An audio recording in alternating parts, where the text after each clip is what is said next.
Hey everybody, welcome to KFYO and the KFYO YouTube page. We're doing something a little bit different here. We're putting radio people on video, which is always a scary thing to do. But you'll be hearing from different folks that you hear on the radio. Myself, probably Matt Crow. We may even get Rob Snyder, who's behind the camera right now, to get in front of the camera and talk about some of his favorite news stories of the week. Maybe he'll even talk a little Astros baseball. So far, it's been an interesting week already. Dr. Brian Carr, who is running for City Council, he is still scheduled to join me at some point in April. I think April 15th is what we're looking at. But he's been making the news a little bit because he's upset that private property owners, not every private property owner out there, will accept his signs. They have Karen Gibson's signs up on their private property, but they don't have his signs.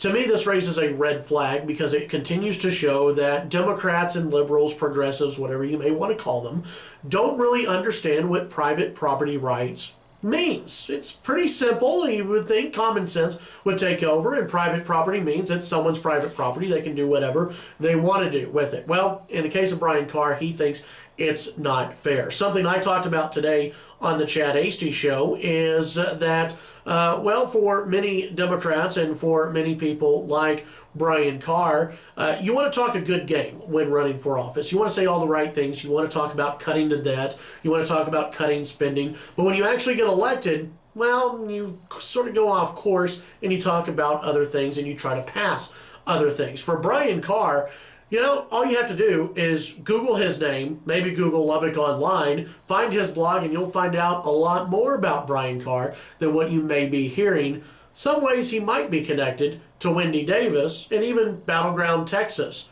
Connected in a way that, you know, their mindset pretty much on the same level.